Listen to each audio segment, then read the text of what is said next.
Greetings and welcome, or hopefully, welcome back. Thank you for being here. I'm glad to have you.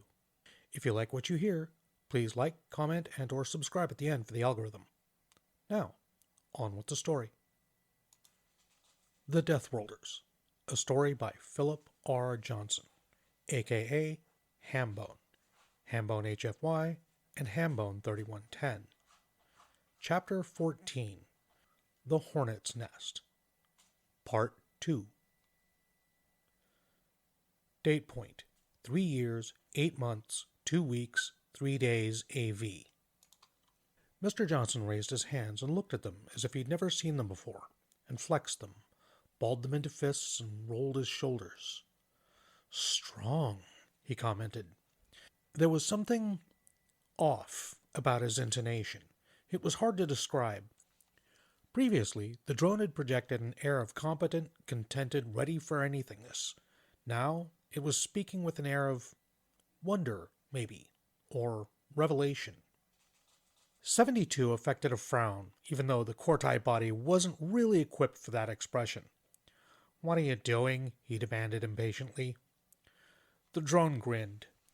"Your puppet's been hijacked, 72, he said. Hijacked? Who are you?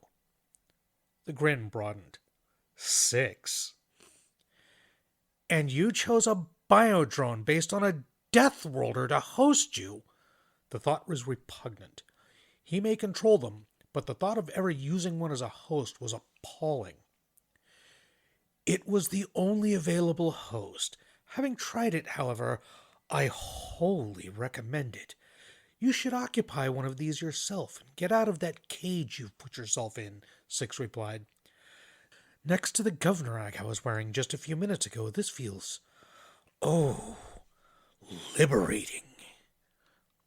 He bent over backwards, planted his hands on the floor, and kicked up until he was inverted, wobbling slightly, ignoring the way his body's tie and jacket dangled, undignified in his face. So strong, he exulted.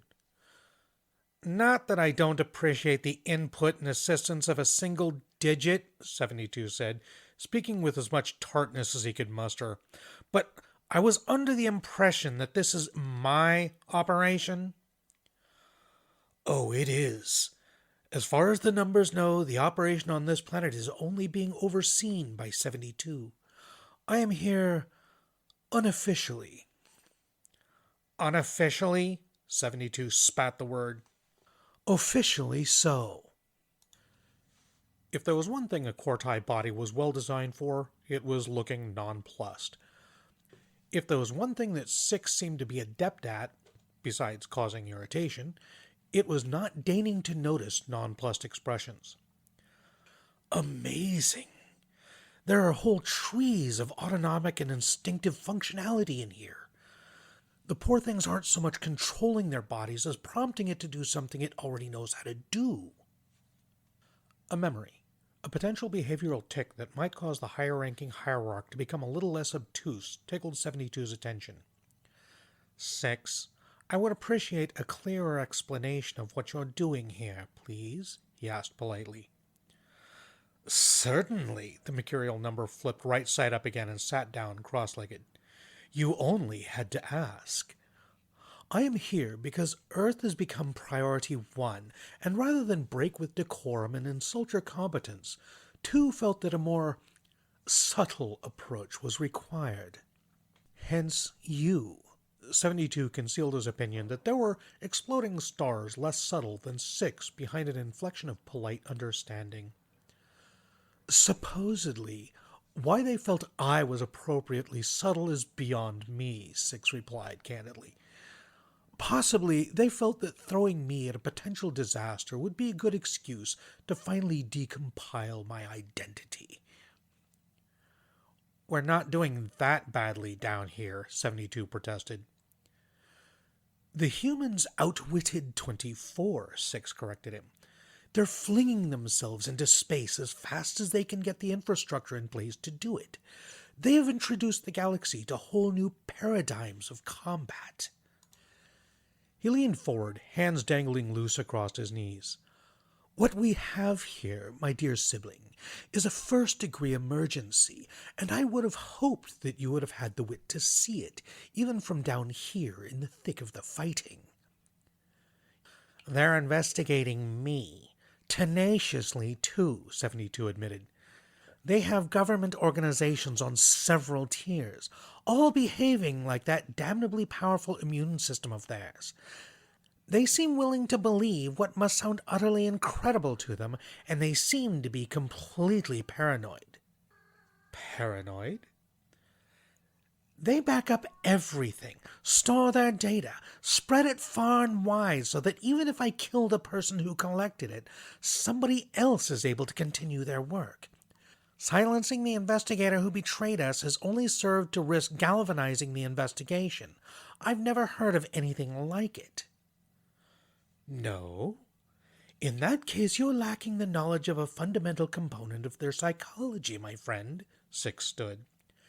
And if you don't know your enemy, then failure is inevitable. He turned towards the door. Where are you going? 72 demanded. There's work to be done. I'm going to know our enemy, Six replied. 72 gritted his teeth and sent a communication to his last remaining biodrone. He was really going to need those replacements now. Date point: 3 years, 8 months, 2 weeks, 3 days, AV. So, I've got a question? Gabriel glanced sideways at his son. Shoot. You said yesterday that you're a cop and how reading people is your job. Yeah? Can you teach me how to do that? Gabriel laughed. Why, so you can tell when a girl is interested in you? Well, yeah, Adam admitted, blushing, but it kind of seems like it'd be a cool thing to know anyway. Gabriel sighed internally. He was just furnishing the kid with more of the tools to grow up into a cop like his old man, he knew.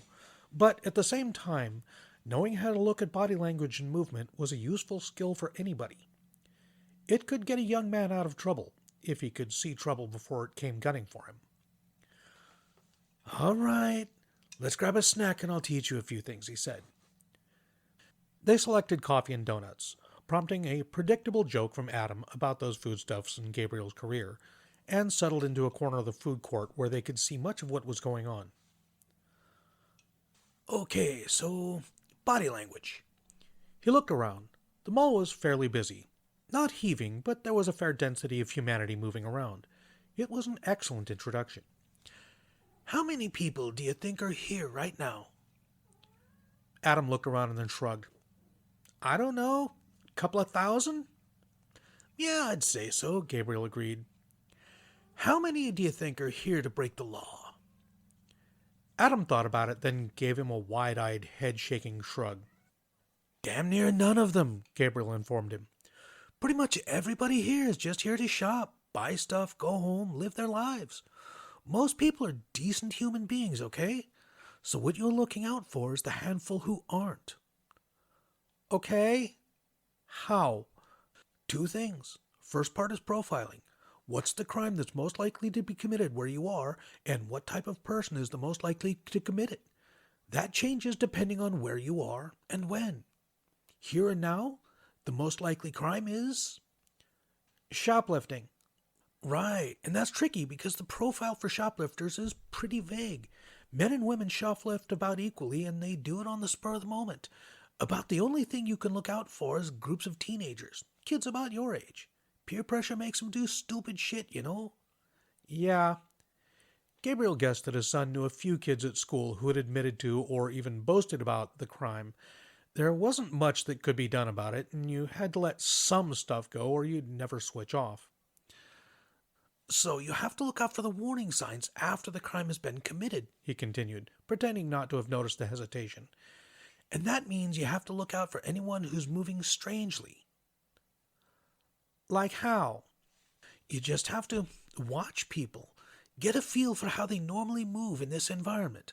Are they relaxed? Are they tense? Are they bored, eager, happy? This is a shopping mall, so most of the people here are moving kind of slow. They're looking around at the advertisements. They're window browsing, yeah? Adam was looking around the crowd and nodded. Okay, yeah? Right. So, you've got an idea of how these people should be moving around here. You can basically ignore all those people. They're behaving how they should be, so they're probably not up to anything. Look for the people who aren't moving that way. Adam looked around and then pointed. Him. Yep. He's walking fast. He's not got any bags. He's not looking around. So now you look at his face. What's his expression? He doesn't really have one, I guess. Bored? All right. No expression means he's pretty comfortable. He's not feeling tense or paranoid or anything, so my guess is he knows exactly what he's here for and he just wants to grab it and go home and not waste time. He's got better things to be doing. If I'm right, then he's not a problem. Adam frowned. But if you're wrong? He asked. Then I'm wrong. But like we said, round here about the most likely crime is shoplifting, so it's not like somebody could die if I fuck up. I've got a lot of people to look at, so I have to trust my judgment. I can't be suspicious of everyone just because I could be wrong. Adam nodded his understanding. Okay, so you look at how they move, then at their expression. What next? That's about it, Gabriel said. His son's expression turned dubious. No, seriously, check the movement, check the expression. You have to learn to see the crowd as a bunch of moving abstract shapes and pick out the motion that's wrong. Too fast, too slow, too jerky, aimed in the wrong direction. Once you've done that, you look at the face, the shoulders, and the feet, trying to figure out if they're feeling comfortable or not. If they're moving wrong but look comfortable, then you ignore them. If they're looking uncomfortable, well, that could still be a mom whose kids are trying to swim in the fountain. So that's why you observe them for a bit. Try to figure out what's going on with them. That's all there is to it then? Adam asked. Sounds unreliable as hell? Gabriel finished for him. Adam looked like he wanted to agree, so he nodded. Yep, it's really only good for spotting the guys who really stand out. But those are the ones you most want to spot, so it works. Getting better is just practice? Adam nodded distractedly and frowned at the crowd, clearly trying to practice what he'd just been told. Gabriel suppressed an amused snort and drained his coffee. Anyway, you want to get that shirt now? Sure. Date point, 3 years, 8 months, 2 weeks, 3 days AV. Sights, sounds, smells, all so much more acute, all interlinking in fascinating ways. This was how a human viewed the world, a melange of sensory data all arriving at once, sending chemicals dancing and whirling through that intricate, dense neocortex. Six explored on foot, testing and analyzing the way his adopted body could just be aimed in a direction and set to traveling. How the very act of covering the distance one step at a time seemed to free and expand the mind. Isolated as the core of his consciousness and sense of self were, running on the implants which riddled the alien body's neural structure, he still felt it. Still felt the glow of endorphins, even as the muscles of his new legs warmed and stretched. It was a surprisingly comfortable feeling, a kind of pleasant pain. The body reveled in motion, even as that motion tested and taxed it. There was so much to see. By day, he wandered in the shade of the buildings of downtown, occasionally venturing into the full glare of Seoul's ultraviolet heavy radiance on the waterfront. He patiently explored the USS Midway Museum, drank in the raw data of the antiquated vessel's role and functionality, mentally noting to retain and use some of the innovative skills that had gone into its construction. As dusk fell and the burning heat became a gentle, ruddy warmness, he walked on the beach and indulged his hijacked flesh's unaccountable instinct to remove its footwear. It wasn't like controlling the bodies of other life forms. Everything ran on instinct. Everything was handled locally by independent systems that didn't consult him at all. They just acted on a hair trigger before finally bothering to inform him after the fact. He got some strange looks as he passed a series of females who wore practically nothing, lost in thought at the curious reactions they had, quite unbidden, inspired in his body's male genitalia. Why should he have inherited human taboos and preferences? As night fell, his feet carried him through Gaslamp, where he finally came to understand what the term nightlife meant. Every shadow seemed to hum with some secret or another. Every single person he passed, even just as unconsidered blurs on the sidewalk, seemed to have a vital spark to them. They were going somewhere. They were doing things for a reason. His hijacked body's instincts swung into gear. That group of males over there were large and boisterous, a potential threat. Avoid them. That alleyway was dark. Don't go down it. That building over there was an oasis of warmth and light, from which issued smells and sounds that spoke to several parts of his body at once. His stomach issued a strange noise, and he allowed his feet to carry him towards the bar and grill. He was fortunate, he realized, to have done his research on how to pay for goods and services on this planet. Date point: 3 years, 8 months, 2 weeks, 4 days, AV. I was expecting you to have a hangover, 72 commented. You have a low opinion of me, 6 replied. He'd sampled intoxication, but he hadn't cared for it. Possibly that was a product of the inherent disconnect between the sense of identity, cloistered away in the cerebral implants, and the rest of the brain. But the experience had been frustrating. A loss of both agility and sensory acuity, for no apparent gain. The effects had dissipated after a few hours, leaving him resolved not to do it again. The tastes of food he had sampled, however, were sharp and pleasant memories. He had eaten meat for the first time, sampling the flesh of once animal life. Unfamiliar textures had seduced his palate. Rare steak, chicken Caesar, frankfurter, cheese. So, do you know our enemy yet? 72 inquired, not bothering to conceal his disdain. More than I did, 6 allowed. There are a few more things to see tonight before I begin my work. And once you've learned it all, what then? I have already learned that I cannot learn it all. This is just one city, a paltry 1.5 million individuals. There is a whole planet out here filled by more than 7 billion humans. I don't have the time to sample everything on offer. He grinned again. But I have learned a lot already about how they think, about what drives them, about the way in which they experience the world. The weaknesses are revealing themselves. And how do we exploit those weaknesses? First, an experiment. I see. 72 sounded dubious. And what will this experiment of yours entail? 6 sat down. I learned an expression of theirs last night. They say, poking the hornet's nest. I'm familiar with it. It's an allegory for doing something very foolish. All data points arrive from doing something ostensibly foolish, 6 replied. We'll need to sacrifice your last biodrone. Date point: 3 years, 8 months, 2 weeks, 4 days, AV.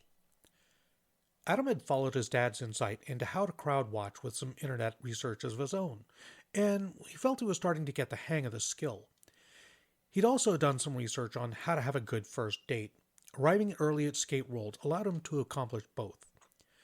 After a few minutes, he got into a rhythm, watching people come and go, not as people, but as shapes, moving. He got a feel for how they were moving, where and why. It was a pleasant surprise to him when he noticed one shape start to move differently, turning towards him and picking up speed and bounce. Hey! Adam jolted out of his thoughts, but smiled warmly as Ava trotted up to him, beaming from ear to ear. He felt his face warm as she kissed him hello. This was a great idea. I was going to say that we should watch a movie or something, she enthused. Adam laughed slightly. My dad told me that it'd just be 2 hours of people sitting in the dark ignoring each other, he confessed. I'd rather see you and talk to you. After he'd said it, the fear struck him that that line was corny and over the top, but Ava seemed to take it very well. She blushed and bounced happily in her shoes, then took his hand and led him towards the entrance. Adam allowed himself to be led, secretly amazed at how well things were going. Maybe this isn't so difficult after all. Date point: 3 years, 8 months, 2 weeks, 4 days, AV. The biodrone waited. The order would come soon. In a lot of ways, it was still human. While it lacked anything resembling a sense of self-interest or an agenda of its own, it still had its emotional responses, and something which might be considered a personality. It had, for lack of a better word, liked its counterparts, both the one that was destroyed and the one which now was occupied by a controller. It felt, to some limited degree, a sense of loss and grief over their destruction. It felt similarly about its own imminent destruction. Had it been asked, it would have preferred not to do what it was about to do. But it had not been asked. That was not its role. It had been tasked, and it would do. And it would die. But for now, it waited. Most of it did not want to die. Part of it, the last imprisoned vestiges of the body's former psyche, did, but even then they did not want to escape into death's clutches like this. Not taking so many with them. Not murdering innocents. But the biodrone waited. The order would come soon. And it would do. And it would die. Date point: 3 years, 8 months, 2 weeks, 4 days, AV. Ava had insisted that because Adam had paid for the tickets, she would pay for the snacks and drinks, and in any case, she needed the restroom, and had left him alone to guard their stuff in their seats while the pregame was still going on. The teams were being announced in a flurry of girly macho pseudonyms: Kitty Crash, Victoria Van Boom, Eridani Kate, and so on that he'd never remember anyways, so he fell back to playing in his crowd-watching game. That lady over there, worried for her kid standing on the rail. The guy over there, no, he was just after his cell phone. The lady over there was running, but no, she just settled into her seat with a smile, sharing a lively greeting and a hug and double cheek kiss with a friend. That guy over there was... Oh, shit, he swore. Nobody else could be so average, so bland. It was almost a defining trait in its own right. If he hadn't been walking too slowly, looking around at the crowd rather than down at the players, if he hadn't been jiggling slowly as he moved, as if anticipating something, Adam's eyes would have skipped straight over the guy. As it was, the anomalous movement and attitude drew his eye, and his memory did the rest. He feverishly dug into his jeans pocket for his phone just as Ava returned. "Okay, What's up?" she asked, sensing his urgency. "I recognize somebody," Adam said quietly. "Anyone I know?" she asked, looking out over the crowd. Her own eyes skipped straight over the guy. "He's the suspect in a murder case Dad's working," he hissed. "Sit down." She did so, paling. Adam retrieved his phone and stood, managing to snap a great picture of John Doe's face under the pretense of taking a selfie. He sat again and tapped furiously on the screen. "This guy at Derby," and forwarded it to his dad's number. "What do we do?" Ava asked. "Do we call the cops or—" "I just did," Adam said. "I really hope I'm not wrong." She took his hand and manicured fingers intertwining with his own. It made him feel a little better, a little less afraid. But he knew he wasn't wrong. Date point: 3 years, 8 months, 2 weeks, 4 days, AV. Impatience, derision. "I really don't see what this accomplishes." Six was gaining increased control over his human body and managed to avoid allowing a tick of irritation to cross his face. Not that he felt it would blow his cover, but ideally he would prefer to go completely unnoticed rather than be remembered for the strange man in the crowd making faces for no apparent reason. Weary tolerance. 72. I have been a single-digit number since before you were compiled. I have played my part in the cleansing of 5 Deathworlds before this one. The only reason I'm not ordering you to shut up and stop repeating your doubt is because I hate standing on rank. I just ask, please, that you trust that I know what I'm doing."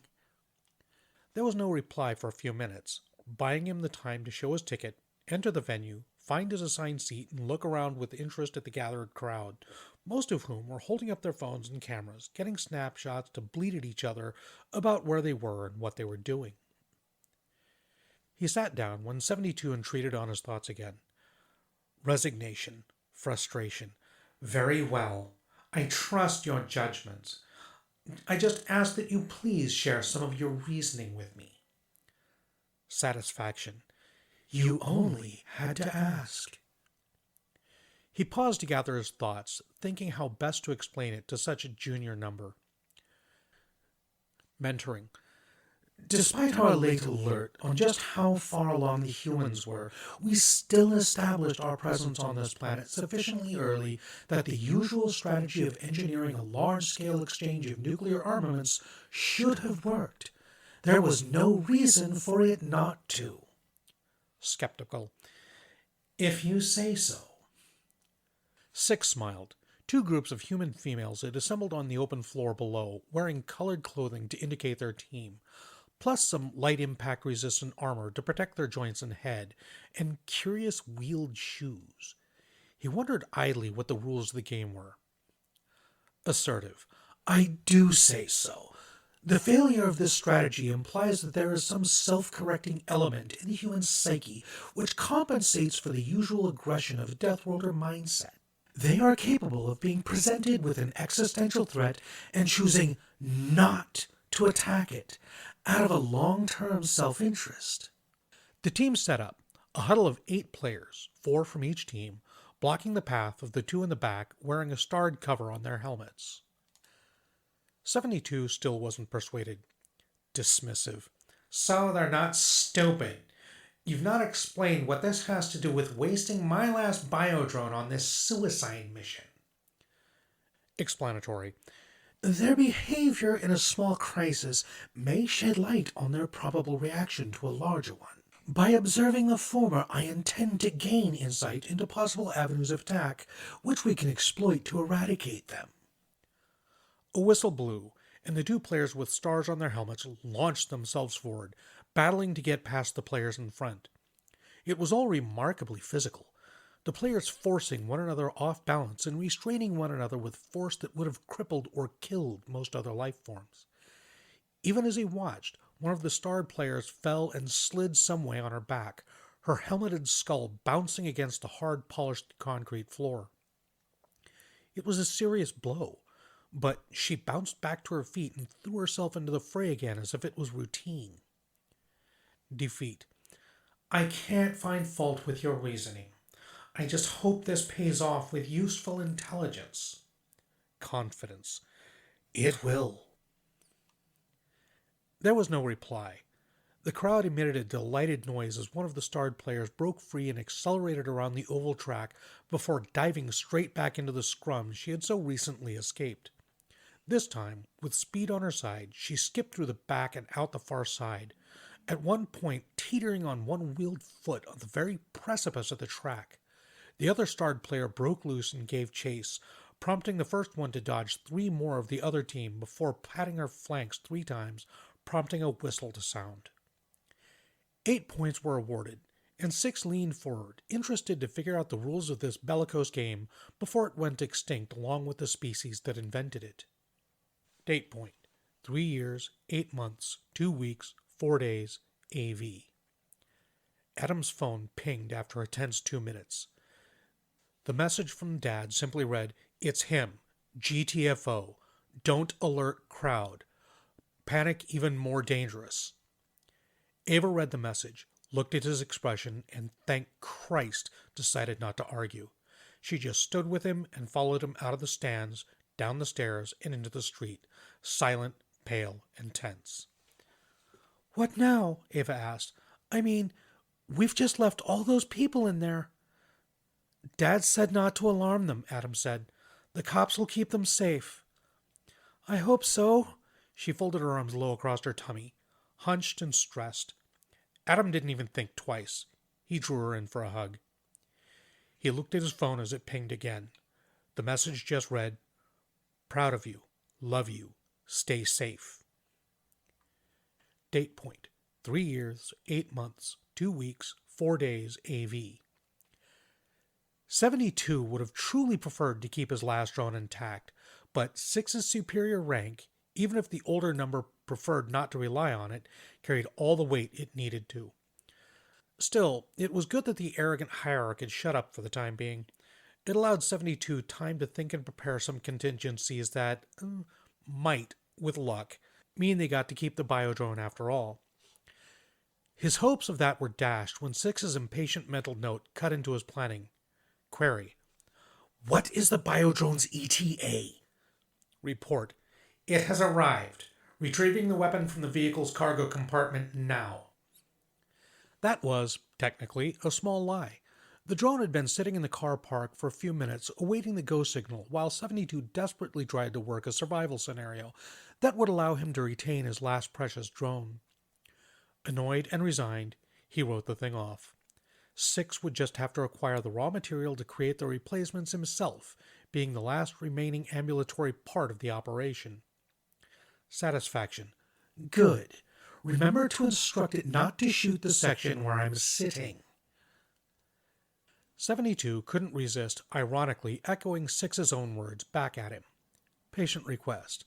I just ask, please, that you trust that I know what I'm doing. This was met with silence. One of his Watcher programs flashed up possibly relevant activity.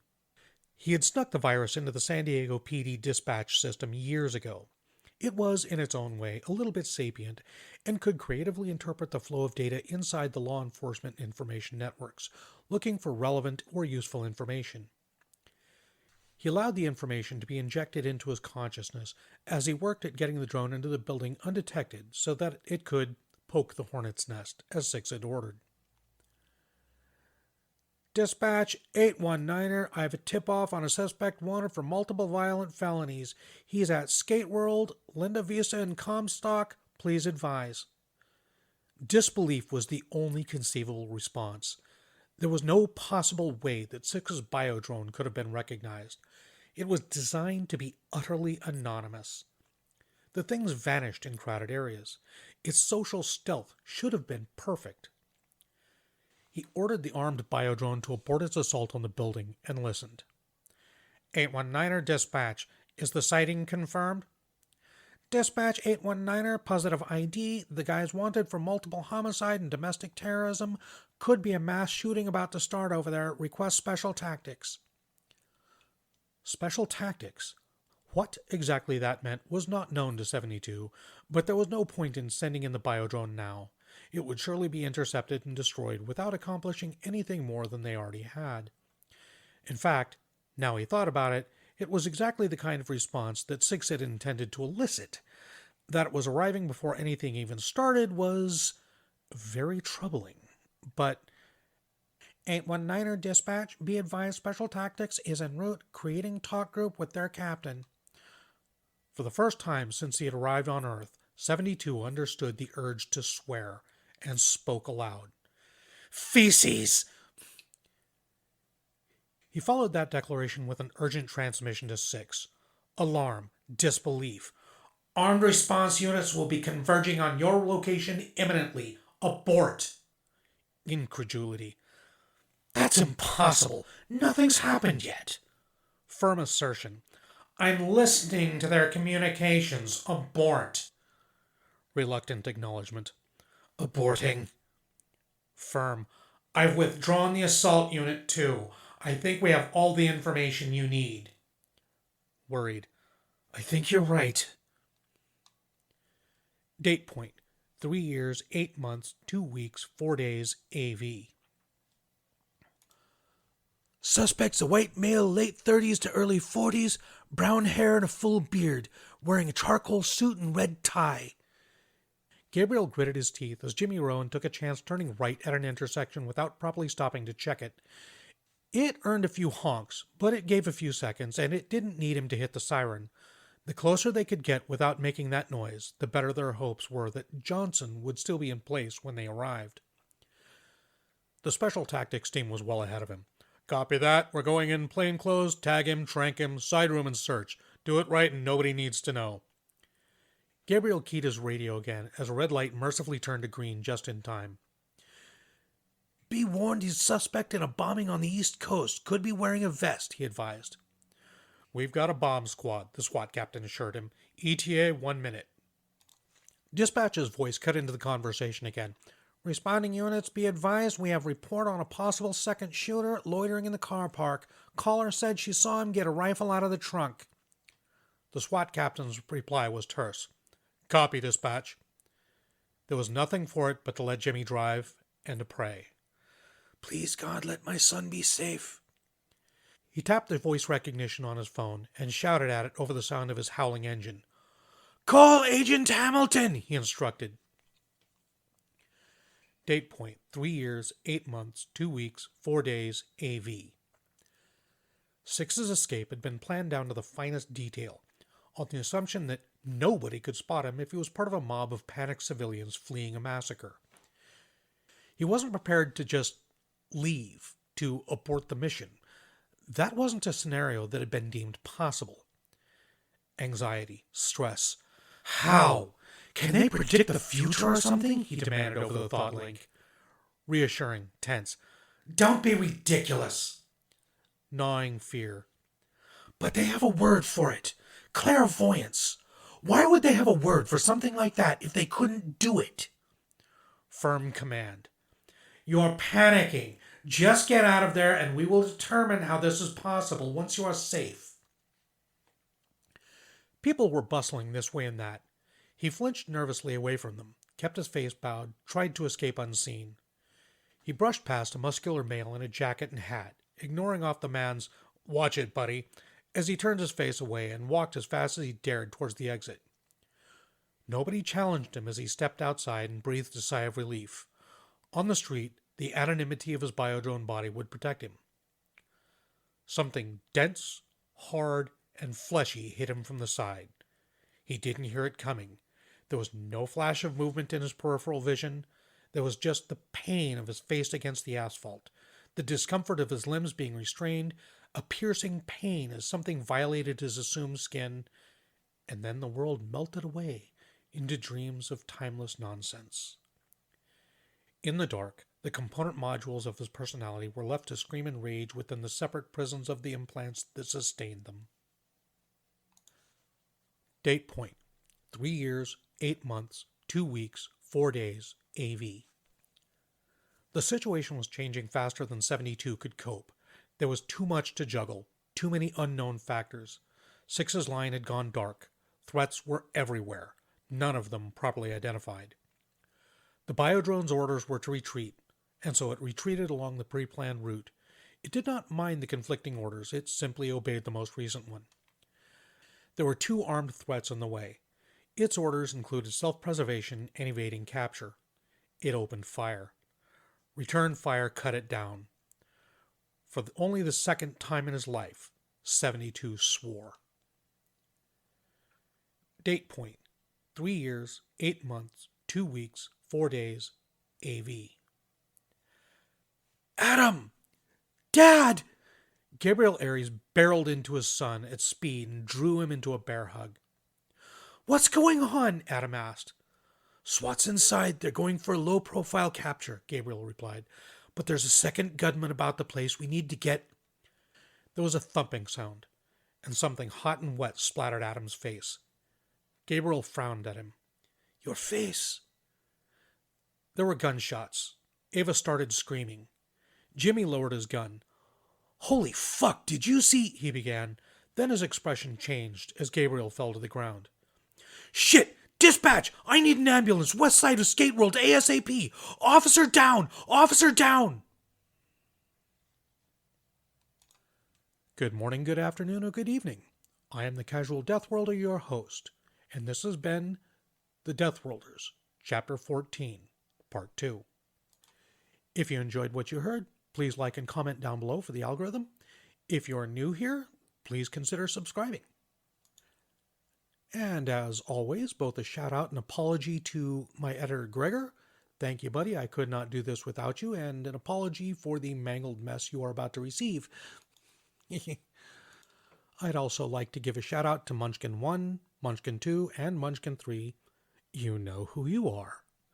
And Reading to you like this is kind of like that song Trapline Chatter. Especially you, Munchkin 3. All right. Things are beginning to heat up here. To steal a quote, things have been set in motion which cannot now be undone. And in this case, the fate of the galaxy hangs in the balance. Okay, and for those of you listening, or still listening, I should say, hopefully the people I need to reach are going to be here for this. No, this video or this work is not in any way, shape, or form pirated. I have and have always had the direct permission of Hambone, aka Philip Johnson, to record and publish these, as well as that of Reddit and the authors of every other story I've ever published. Sorry, narrated, not published. Nor, as I have actually heard a couple of people say, am I an AI. No, I am most decidedly a live person. But having just spoken with Hambone, I'm going to start putting the following disclaimer in all the video descriptions from now on. The Deathworlders is copyright Philip Richard Johnson, aka Hambone, Hambone 3110, and Hambone HFY. Some rights are reserved. The copyright holder reserves all commercial rights and ownership of its intellectual property. Limited permission is given for other parties, including the casual Deathworlder, to share, distribute, copy, and adapt this work under a Creative Commons Attribution Non-Commercial Share-alike 4.0 international license. And holy mother of God, I cannot believe I actually just read that whole thing without bungling it once. Okay, and now for the slightly less serious stuff. Okay, question, who's got the question? Steaks. What kind and how cooked? Leave your answers in the comments down below. In the meantime, I will see you next time, and next time should be an episode of Zhu Chang. But for now, be good, be well, be safe. I love you all. Bye-bye.